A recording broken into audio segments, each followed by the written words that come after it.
हम इधर शोबिज़ में जाते हैं जहाँ पे पैसा भी है, फेम भी है, सब कुछ भी है। क्या ऐसे काम का फ़ायदा है कि तुम अपने वालिदैन को अलविदा भी नहीं कह सकते। ये वर्ड पढ़ा ना कि तुम मेरा जिक्र करो, मैं तुम्हारा चर्चा करूंगा। तो इस चीज़ ने मुझे ना काफ़ी सोचने में मजबूर किया।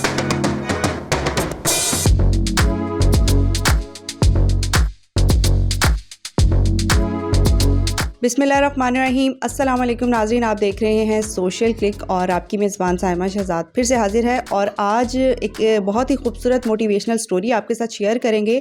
आज हमारे साथ मौजूद होंगे शोबिज़ के एक ऐसे मॉडल जिन्होंने अपनी रंगीनियों से भरपूर ज़िंदगी को खैरबाद कह के एक बहुत ही खूबसूरत रास्ते का चुनाव किया है। आइए इनसे बात करते हैं और इन्हीं से जानते हैं कि इनकी इंस्पिरेशन क्या थी और कौन सी ऐसी बात इनके दिल में उतरी कि इन्होंने अपनी ज़िंदगी बदल डाली। अस्सलाम वालेकुम। जी वालेकुम सलाम। तबस्सुम, कैसे हैं आप? अल्हम्दुलिल्लाह अल्हम्दुलिल्लाह। और मुझे बहुत खुशी हो रही है कि आज मैं आपका इंटरव्यू कर रही हूँ और एक बहुत अच्छी और खूबसूरत बात लोगों तक पहुँचा रही हूँ। ये बताइएगा कि कितने साल आपने शोबिज़ में काम किया और अब अपनी ज़िंदगी बदल चुके हैं, तो कितना अरसा हो गया? मैं ऑलमोस्ट 6 ईयर शोबिज़ से वाबस्ता रहा हूँ और तकरीबन 2012 से लेके 2018 तक मैं शोबिज़ से वाबस्ता रहा हूँ। और उसके बाद अल्लाह ने मुझ पे ऐसा करम किया है कि अल्हम्दुलिल्लाह मैं उससे बिल्कुल हट चुका हूँ और अब मैं अल्हम्दुलिल्लाह हिदायत के रास्ते पे हूँ अल्हम्दुलिल्लाह। और बहुत अच्छा रास्ता आपने चुना है और बहुत खुशकिस्मत भी हैं आप। ये बताइएगा कि शोबिज़ में आप जब मॉडलिंग करते थे तो कितने प्रोजेक्ट्स आपने किए थे और कौन-कौन सा काम किया था? तब की लाइफ़ कैसी थी और अब की लाइफ़ जो है वो कैसी है? शोबिज़ में आने से पहले मैं अक्सर इज्तिमात वगैरह पे जाता था, लेकिन वो इस तरह जाता था, मुझे कोई दोस्त वगैरह इनवाइट करता तो हम जैसे शरारतन जिस तरह जाते हैं, यार चलो कोई नहीं, हम गैदरिंग हुई है वहाँ पे लोगों तंग करेंगे, हम जाते हैं, तो इस तरह जाता था। कोई टेंशन के साथ मैं नहीं जाता था। फिर उसके बाद जब मैं टोटली ही शोबिज़ से वाबस्ता हो गया तो फिर तो मैंने इज्तिमात पे भी जाना छोड़ दिया था और मैंने कहा था यार वो क्या, यहाँ कुछ भी नहीं, ऐसे टाइम हम वेस्ट करते हैं। हम इधर शोबिज़ में जाते हैं जहाँ पे पैसा भी है, फेम भी है, सब कुछ भी है, तो मैंने ज़्यादा टेंशन मेरी यहाँ पे होगी। फिर जब मुझे प्रोजेक्ट 1 मिला, 2 मिला, वो कंटिन्यूसली जब मिलना शुरू हो गया तो मेरी टोटली टेंशन ही इस्लाम से दूर हो गई, सिर्फ दुनियादारी की हद तक मैं महदूद रहना शुरू हो गया। लेकिन बस वो कुछ ऐसा सिलसिला बनना था कि अल्लाह का मुझ पे करम हुआ, तो फिर मेरे ज़हन ने जब मलामत की है, मैंने उसकी चीज़ के बारे में सोचा है, तो मैं उस चीज़ से हट गया हूँ अल्हम्दुलिल्लाह।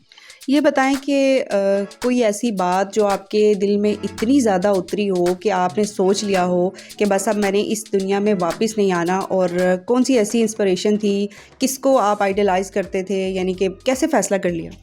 मैं अक्सर एक दफ़ा ना मैं ना कुरान की तिलावत कर रहा था, तो उसमें एक मैंने ना आयत देखी जिसका मफ़हूम है कि तुम मेरा ज़िक्र करो, मैं तुम्हारा चर्चा करूँगा।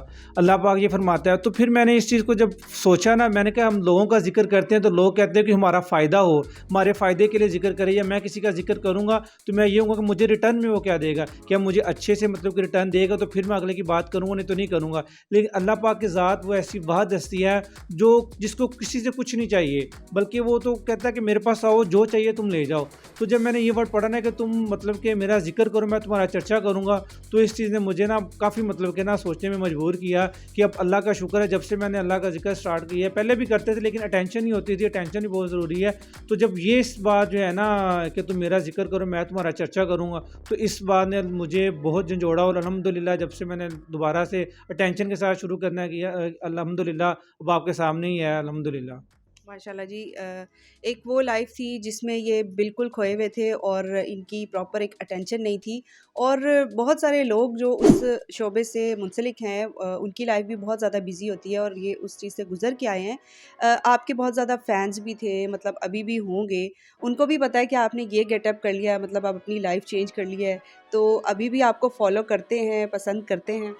जी, बिल्कुल, मैं बल्कि उनकी दुआओं से भी है। कुछ मेरे ऐसे थे जो पहले भी मुझे कहते होते थे, लेकिन मैं उनको नहीं इतना मतलब कि सीरियस लेता होता था।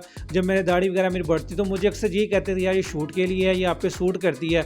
जब वो लफ़्ज़ यूज़ करते ना मेरे लिए कि आप पे सूट करती है, तो मैंने कहा इनको क्या पता, मैं तो सिर्फ शूट के लिए मैंने बढ़ाई है, मैं रख लूँगा। लोग मुझे मुल्ला कहेंगे, मौलवी कहेंगे, सूफ़ी कहेंगे, लेकिन वो सिर्फ शूट की हद तक होती थी। लेकिन जब वो मैंने शूट की हद तक, जब मैंने सुन्नत के मुताबिक अल्हम्दुलिल्लाह इसको रखा, तो जो इसकी मुझे बरकतें हासिल हुई हैं मैं आपको बयान नहीं कर सकता। अक्सर मैं सोचता था मेरे कुछ काम है, मेरे दोस्त मुझसे पूछते थे यार ये तुम्हारा काम कैसे हो गया, और मैं कहता था अल्हम्दुलिल्लाह सब तारीफ़ें अल्लाह के लिए, अल्हम्दुलिल्लाह मुझे कोई परेशानी नहीं हुई। और वो परेशान होते यार हमारे सिफारिश भी नहीं है, हर एक मतलब है तुम्हारे काम नहीं होता, तुम्हारी बगैर सिफारिश की हो जाता। उनको ये नहीं पता मेरे पास सबसे बड़ी सिफारिश अल्हम्दुलिल्लाह मेरे अल्लाह की है। जब हम अल्लाह के रास्ते में जाएंगे तो अल्लाह फिर हमारे लिए ऐसी आसानियाँ पैदा फरमाएगा कि हमारी सोच से बढ़कर होगी। जितने भी मामला था मेरे, मैंने अल्लाह अल्हम्दुलिल्लाह अल्लाह के फजलो करम से अल्लाह पे जब से छोड़े हैं तो अल्लाह पाक ने अल्हम्दुलिल्लाह मेरे हर काम में आसानी पैदा की है। माशाल्लाह जी, माशाल्लाह, बहुत ही अच्छी एक बात है। और अल्लाह पाक हम सबको जो है इस रास्ते पे चलने की तौफ़ीक अता फ़रमाए। ये तो लकी हैं ही, लेकिन जो इनके फ़ैन्स हैं वो अभी तक इनको फ़ॉलो कर रहे हैं, ये बड़ी इनके लिए खुशकिस्मती का बायस है। और जो भी कोई शोबिज़ में काम करता है या जिसकी भी शोहरत हासिल कर लेता है जब कोई, तो उसके फ़ैन्स उसको फ़ॉलो करते हैं। और आपके फ़ैन्स भी आपको फ़ॉलो करते हैं, मतलब आपको लगता है कि कोई आपकी इस गेटअप को फ़ॉलो करता होगा? जी बिल्कुल। अब ना मैं आपको बताता हूँ, ये मेरे हाथ में एक काउंटर है, ठीक है, जिसमें दुरूद शरीफ के अल्हम्दुलिल्लाह पढ़ के या कुछ भी अल्लाह की इबादत करके हम इसमें काउंट करते हैं। अब मैं एक शॉप पे गया, रिसेंटली बात है, तो मैंने उनको पूछा जी मुझे ना काउंटर चाहिए, तो कहते हैं कि ये तो दिखावा हो जाता है, आप काउंटर क्यों इस्तेमाल करते हैं, मैं आपसे ज़्यादा अल्लाह का जिक्र करता हूँ, मैं अल्लाह के ज़्यादा करीब हूँ। तो मैंने कहा नो डाउट अल्लाह पाक आपको मज़ीद हदायत दे, लेकिन इसका अगर आप ये इसका गलत मतलब ले रहे हैं ना कि ये दिखावा है, तो इसका पॉजिटिव मतलब लें कि ये आप पढ़ रहे हैं, आपको देख के कई लोग पढ़ेंगे, और जब ये आपके हाथ में होगा ना तो आप किसी बुरे काम से बचेंगे। बुरी जगह हाथ डालें, हर जगह से आप बचेंगे। आप कहेंगे मेरे हाथ में तस्बीह है, अगर मेरे आपके हाथ में जब तस्बीह होगी ना तो फिर आपका काम भी करेगा, आप अल्लाह का जिक्र करें, दुरूद शरीफ की कसरत करें। ये एक ऐसा है नुस्खा भी कह लें कि आप इसको अपने हाथ में रखें तो इंशाल्लाह फिर आप बरकतें देखिएगा इंशाल्लाह ताला। माशाल्लाह जी, इन्होंने बड़ी अच्छी बात की है कि हर एक चीज़ का, हर एक बात का पॉजिटिव पहलू भी होता है, और पॉजिटिव को छोड़ के हम लोग सबसे पहले नेगेटिव की तरफ चले जाते हैं। तो बड़ी अच्छी बात है कि इसको देख के दूसरे लोग भी अडॉप्ट करने की कोशिश करते होंगे, बल्कि करते भी होंगे। ये बताइए कि आपकी फैमिली जो है, पेरेंट्स जो आपके फैमिली फ्रेंड्स हैं और आपके जो हल्का अहबाब है, उसमें आप लोग आपको कितना सपोर्ट करते हैं या कितना पसंद किया उन्होंने आपकी इस लाइफ? पहले वो मुझे करते थे मना, लेकिन इतना ज़्यादा नहीं, लेकिन अब अल्हम्दुलिल्लाह वो प्राउड के साथ कहते हैं और मेरे लिए मज़ीद दुआ भी करते हैं कि अल्लाह पाक आपको इस्तिकामत है, आप जिस रास्ते पे हो, हमारी दुआएं, हमारी सपोर्ट हर किस्म की हमारे साथ है। तो अल्हम्दुलिल्लाह मुझे वो सपोर्ट करते हैं, मुझे मतलब कि मुझे देख के घर वाले भी अल्हम्दुलिल्लाह जो नहीं नमाज़ पढ़ते थे वो भी नमाजी भी हो गए हैं, इज़्कार करते हैं, बल्कि मुझे कहते हैं जी हमें काउंटर ला के दें, हमें तस्बीह ला के दें, और कुरान मजीद की तिलावत करते हैं। कोई चीज़ उनको नहीं पता होती वो मुझसे पूछते हैं, तो मैं अल्हम्दुलिल्लाह उन्हें बताता हूँ। तो नमाज भी एक ऐसी है कि नमाज में समझो दिलों का सुकून है, ठीक है। आप जब नमाज की पाबंदी आपकी हो जाएगी ना, आप 5 वक्त बावजू रहेंगे, सबसे बड़ी बात जब आप बावजू रहेंगे तो फिर आप बुरे काम भी नहीं करेंगे, अल्लाह पाक आपको हिदायत देगा, उसकी इतनी बरकतें हासिल होंगी ना कि मैं कहता हूँ अल्हम्दुलिल्लाह लफ्ज़ में बयान नहीं हो सकती। माशाल्लाह जी, जितनी भी इनकी तारीफ़ की जाए वो कम है, क्योंकि एक अच्छा रास्ता इन्होंने चुना है और एक वो रास्ता छोड़ा है जिसमें इंसान दुनियादारी में बिल्कुल खो जाता है और अल्लाह ताला की रास्ते से बिल्कुल हट जाता है। ये बताइए कि आपको इस वक्त बहुत सारे लोग देख रहे होंगे, उनको अपना एक सोर्स ऑफ इंस्पिरेशन बताएं कि कौन सी शख्सियत थी जिसने आपको ज़्यादा मुतासिर किया, और कोई अच्छा सा पैगाम भी दे दें सब लोगों के लिए। मैंने वो पहले भी जिस तरह जिक्र किया था जुनैद शेख अत्तारी साहब और जुनैद जमशेद। जो जुनैद शेख अत्तारी साहब हैं वो आप देखिएगा पहले एक सिंगर थे, दुनिया जान के उन्होंने वर्ल्ड टूर किए थे, दुनिया की रंगीनियों में फुल भीगे हुए थे वो।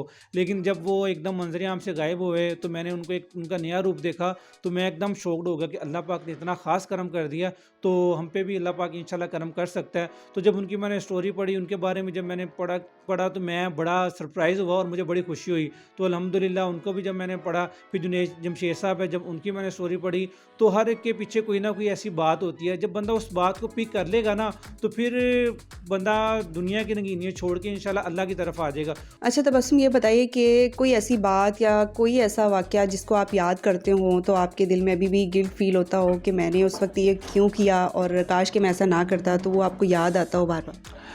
ये वाक़या मैं जिन दफ़ा भी मुझे याद आता है ना तो मेरी आंखों से आंसू जारी हो जाते हैं। वो वाक़या ये है कि मैंने पहले भी एक दफ़ा बयान किया था कि मेरे पेरेंट्स जा रहे थे उम्रा पे, तो जब वो चले गए घर से तो मैं उनसे मिल नहीं सका। मैं उन दिनों शूट पे था एक, तो फिर मेरी वालदा ने कॉल की भाइयों से, क्योंकि उन्होंने कॉल करवाई कि किधर हो मम्मी, तुम्हें याद कर रही हैं। वो तो कह रही कि मैंने तुमसे मिले बगैर जाना नहीं है। तो मैं शूट पे था, मैं सारा दिन परेशान कि मैं कैसे जाऊंगा। फिर मैंने रिक्वेस्ट की वहाँ पे, तो उनको कहा जी मुझे थोड़ा टाइम दें। मैं वहाँ से फिर शूट के दौरान ही मैं एयरपोर्ट उनसे मिलने गया था, तो वो मुझे मतलब कि गले लगा के वो भी रोना शुरू हो गया कि कैसे, क्या ऐसे काम का फ़ायदा है कि तुम अपने वालिदैन को अलविदा भी नहीं कह सकते। अच्छी तरह एक अल्लाह अल्लाह के काम के जा रहे हैं और तुम अपनी दुनिया की रंगीनियों में मतलब खोए हुए हो, तुम्हें अपने पेरेंट्स का भी ख्याल नहीं है। तो इस चीज़ ने ना काफ़ी मुझे डिस्टर्ब किया कि यार मैं किस कामों में पड़ा हुआ हूँ, सिर्फ जो मैं काम कर रहा हूँ सिर्फ दुनियावी है, उसमें कोई आखिरत का सिर्फ नुकसान ही नुकसान है, कोई इसमें फ़ायदा नहीं है। अच्छा ये बताएं कि जैसे एक जुनैद जमशेद का एक उनकी ज़िंदगी बदलने के लिए एक जुमला ही काफ़ी था। उन्होंने कहा कि मौसीकी रूह की ग़िज़ा है। तो ये एक जुमला ऐसा था जो बार बार उनको बड़ा तंग करता था, जिसकी वजह से उन्होंने एक खोज लगाई। क्या आपकी ज़िंदगी में भी कोई ऐसा जुमला था जिसने आपको सोचने पे मजबूर किया हो? जी, जैसे मौसीकी रूह की नहीं ग़ज़ा बल्कि वो जहन्नम की ग़ज़ा है, ठीक है? तो इसका मैं आपको ये बताऊँगा कि आप ना अच्छे की सोबत इख्तियार करें। जब सोबत आप अच्छे की इख्तियार करेंगे ना तो इंशाल्लाह आप पे अल्लाह का बड़ा ख़ास करम होगा। जैसे खरबूजे को देख के खरबूजा रंग बदलता है ना, इसी तरह आप बुरे की सोबत में बैठेंगे तो आप उस तरह के हो जाएँगे। आप अच्छों की सोबत में बैठेंगे तो आप अच्छे हो जाएँगे। बहुत शुक्रिया जी। तबस्सुम हमारे साथ मौजूद थे और बड़ी अच्छी एक टॉक भी थी इनकी और एक बड़ी अच्छी मोटिवेशनल स्टोरी भी है। अगर इंसान सीखना चाहे या हिदायत पकड़ना चाहे तो एक लफ्ज़ और एक जुमला ही उसकी ज़िंदगी बदलने के लिए काफ़ी होता है। बहुत अच्छी एक इनकी इंस्पिरेशन भी थी। उम्मीद करते हैं कि आपको इनसे मिल के और इनकी वीडियो देख के बहुत कुछ सीखने को मिला होगा और अपना बहुत सारा ख्याल रखिएगा। मेरा ख्याल है कि इनके लिए एक खूबसूरत सा कमेंट जो है वो ज़रूर होना चाहिए, तो कमेंट सेक्शन में इनके लिए कमेंट ज़रूर कीजिएगा। अपना ढेर सारा ख्याल रखिएगा। अल्लाह हाफ़िज़।